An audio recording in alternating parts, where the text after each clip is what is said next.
Once upon a time, there lived a boy named Benny. He lived with his grandmother in a quiet village far away from the city. Years ago, the village had been full of life, children running through the streets, smoke rising from every chimney, voices echoing at sunset. But one by one, people left. They moved to the cities, chasing brighter lights and busier lives. Only a few stayed behind. Benny's grandmother was one of them. She never wanted to leave the place she called home. Now, only 3 houses remained, each standing far apart from the others, surrounded by silence and open fields. Hello, and welcome to The Quiet Mind. Before we dive into the story, relax your body, find a comfortable spot, and gently close your eyes. Listen only to my voice. Notice your breathing. Slow it down. In and out.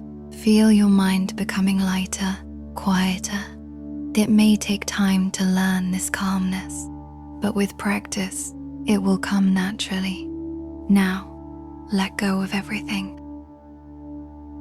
Benny and the secret village. When the magic that protects us begins to fade, only the smallest heart can save it. The world felt smaller in the hidden village where Benny lived. Only 3 houses stood among the misty hills, their chimneys breathing soft smoke into the cool air. Life moved slowly here. Chickens clucked in the yard. His grandmother hummed old songs while cooking, and the sunsets painted the sky in shades of amber and rose. Benny didn't mind the quiet. In this protected corner of the world, time seemed to pause, allowing childhood to linger just a little longer. He didn't yet know that all sanctuaries eventually ask us to step beyond their borders. But one evening, as the orange sky melted into purple twilight, something changed. A faint light flickered near the old well, delicate, uncertain, like a candle struggling against the wind. Benny's curiosity pulled him closer, his heart beating a little faster with each step. The light rose into the air, spinning and shimmering until it transformed into a tiny spirit with wings that caught the moonlight like dewdrops. Fireflies danced around them as the spirit spoke, its voice soft but urgent. Benny, the village you live in holds an old secret. It's time you knew the truth. Some truths find us when we're ready, not when we're comfortable. The forgotten promise under the pale glow of the moon. The spirit revealed what had been hidden for generations. The village was protected by ancient magic, a spell woven long ago to keep it safe from the chaos of the outside world. But that magic was fading. The protective heart of the village, buried deep within the forest of whispers, was cracking. Why is it breaking? Benny whispered. Because people forgot, the spirit said. Its light dimming slightly, forgot to remember, forgot to care with intention. Magic doesn't die, it fades when we stop believing it matters. Without it, the village would vanish like mist in the morning sun. Everything Benny loved, his grandmother's laughter, the warmth of home, the safety of his small world, would dissolve into memory. Benny's breath caught in his throat. He looked back at his small house, where his grandmother's warm light glowed in the window. The choice wasn't whether to be afraid, it was whether to let fear choose for him. He turned to the spirit. Show me the way. Into the forest of whispers. The forest was alive with mystery. Shadows shifted between the trees, and whispers echoed from nowhere and everywhere at once. Voices of those who had walked this path before, or perhaps the doubts that live in every heart facing the unknown. The spirit's golden dust lit the path ahead, but Benny's hands still trembled. He had never been this far from home. Each step was a small act of courage, repeated. The deeper they went, the louder the whispers became. Some sounded like warnings, others like encouragement. Benny realized he was hearing echoes of every choice he'd ever made, every moment he'd chosen love over comfort, bravery over safety. The forest wasn't trying to scare him, it was showing him who he was. Soon they reached it, the door of memory. A moss-covered stone gate stood before them, ancient symbols glowing faintly across its surface. The spirit hovered beside it and spoke. To open it, you must offer something you love and something you fear. Benny stared at the gate. Most doors require keys. This one required truth. His fingers found the small carved bird in his pocket, the one his grandmother had made for him when he was little. It was his most treasured possession, worn smooth from years of being held. To give it up meant releasing a piece of his childhood, admitting that some things must be left behind to move forward. He held it out, then spoke the harder part aloud. I'm scared of being alone. The words hung in the air, vulnerable and raw, but speaking fear aloud doesn't make stronger.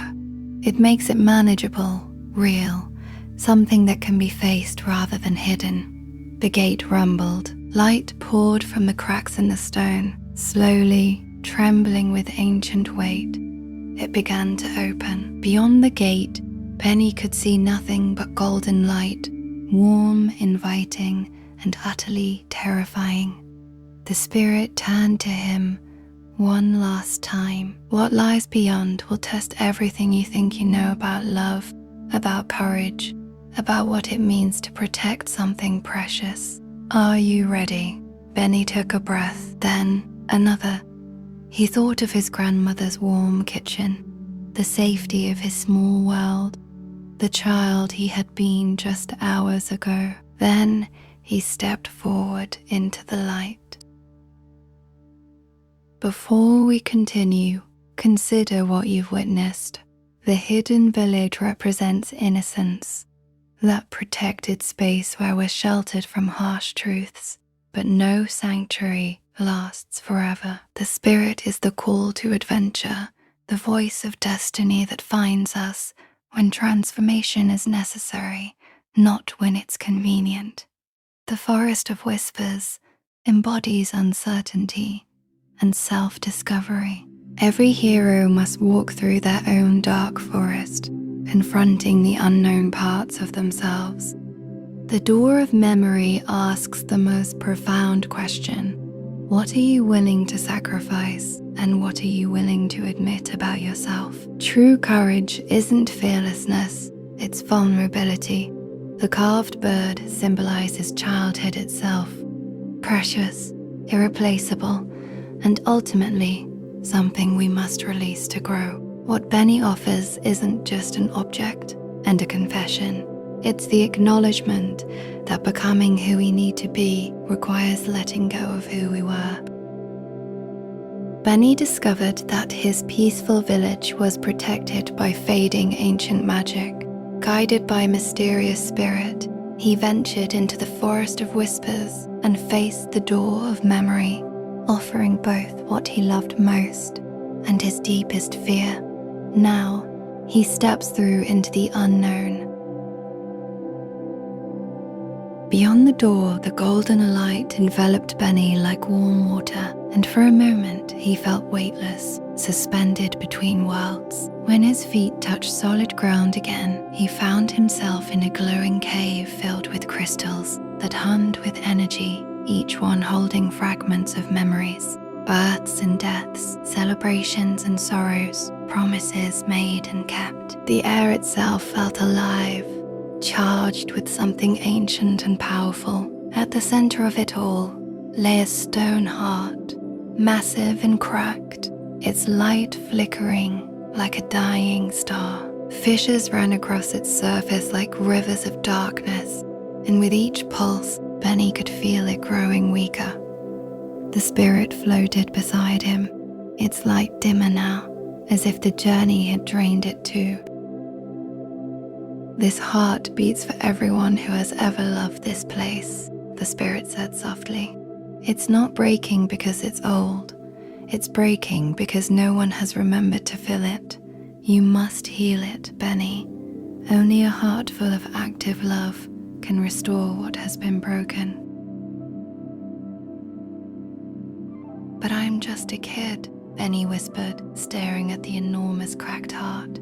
"How can I fix something so big?" "Magic isn't about size," the spirit replied. "It's about intention, about choosing to love with purpose rather than habit. The question isn't whether you can, it's whether you will." Benny approached the stone heart slowly, each step echoing in the vast cave. Up close, he could see memories flickering in the cracks. His grandmother as a young woman, laughing. Children playing in the village generations ago. Hands planting seeds.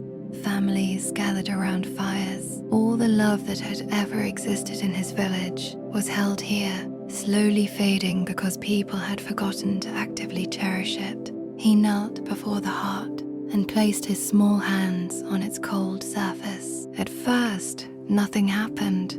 The stone remained cold, lifeless, dying. Then Benny closed his eyes and did what the spirit asked. He remembered. He thought of his grandmother, not just her presence, but the way she tucked him in at night and whispered that he was loved, the way she saved the best piece of bread for him, the way she hummed while cooking, as if joy were a choice she made each morning. He remembered the weight of her hand on his shoulder when he was scared, the sound of her laughter, the safety of knowing someone would always be there.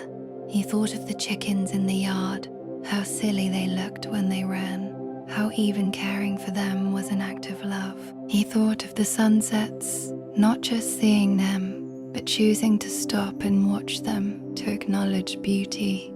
He thought of all the small acts of love that make a life, a village, a world worth protecting. And then he went deeper. He thought of every time his grandmother had been tired but smiled anyway, every time she'd mended his torn clothes with patient hands, every morning she woke before dawn to tend the garden so there would be food on the table, every sacrifice, every choice to love actively rather than passively. Beneath his palms, the stone heart began to warm. The transformation golden light started to seep through the cracks, like sunrise breaking through storm clouds. The hum of the crystals grew louder, harmonizing into something that sounded almost like singing. Benny pressed harder, pouring everything he had into the stone, every memory, every moment of gratitude, every ounce of love he'd ever felt, but never fully acknowledged. Tears streamed down his face, not from sadness, but from the overwhelming weight of finally understanding what he'd taken for granted. The cracks began to seal. Light spread through the cave, brighter and brighter, until everything was ablaze with warmth and hope. The crystals sang, the stone heart pulsed with renewed strength, its beat steady and strong, echoing like a drum through the earth itself.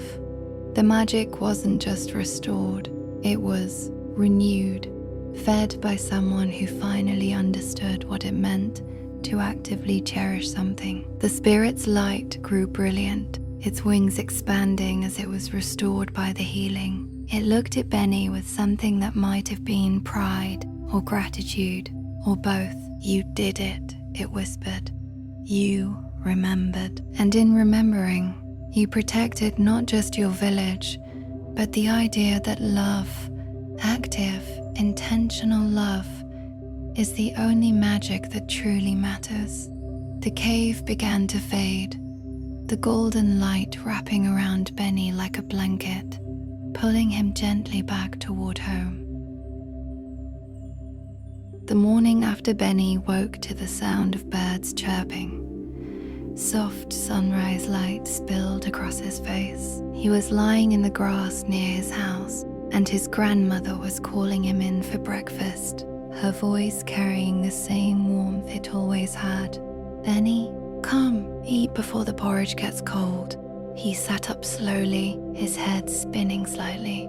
Had it all been a dream? He looked down at his hand. There, resting in his palm, was a tiny golden feather, impossibly light, impossibly real. It caught the morning sun and seemed to hold its own small fire. The feather was proof, but not the kind that could be measured or explained. It was evidence that some journeys transform us in ways that can't be photographed or documented, only felt. That courage leaves marks too subtle for most eyes to see. That facing our fears doesn't eliminate them, but transmutes them into something we can carry forward. Benny closed his fingers around the feather and stood. His grandmother waved from the doorway, and he waved back. The village looked the same. 3 small houses, misty hills, chickens in the yard. But Benny saw it differently now.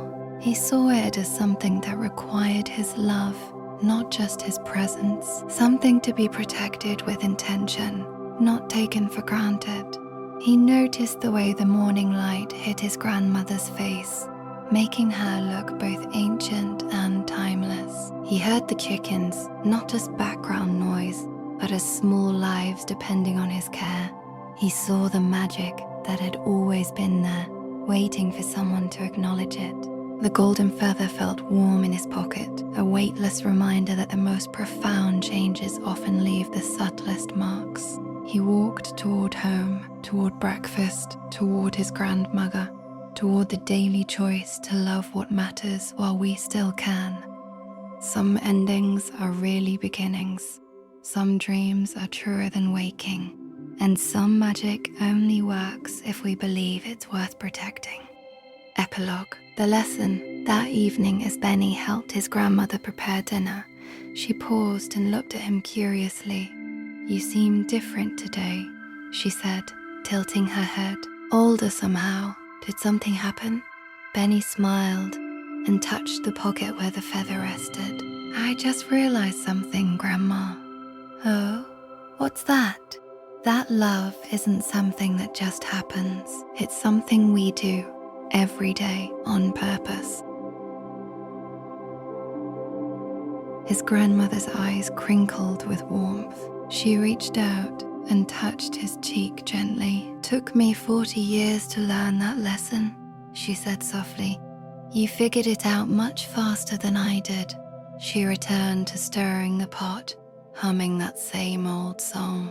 But now Benny understood. The humming wasn't mindless. It was intentional joy, chosen moment by moment. He pulled out the golden feather and looked at it one more time before tucking it away safely. The spirit had been right.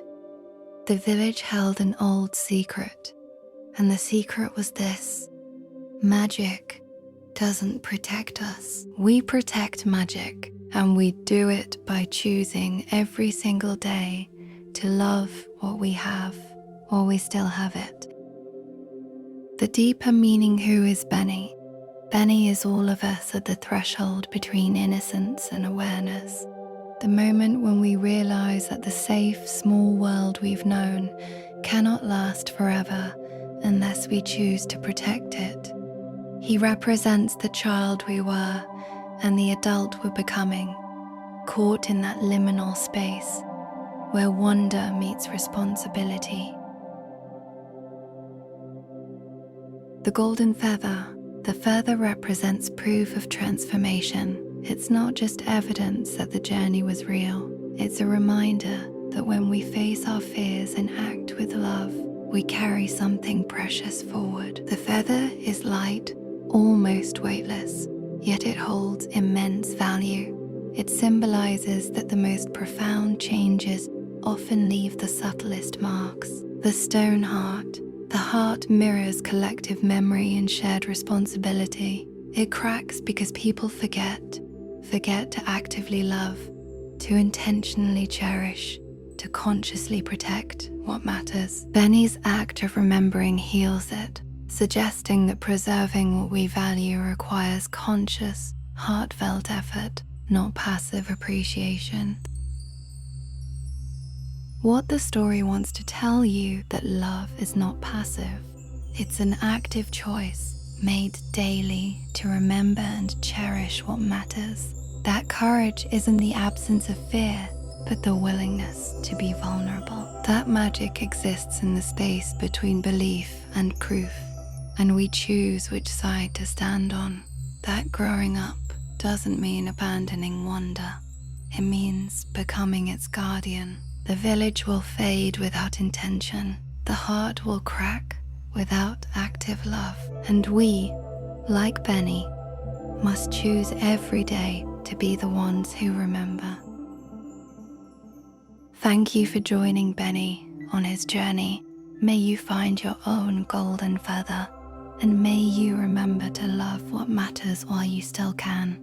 If this tale brought you peace, consider subscribing for more stories like this and share it with someone who might need a quiet night's sleep.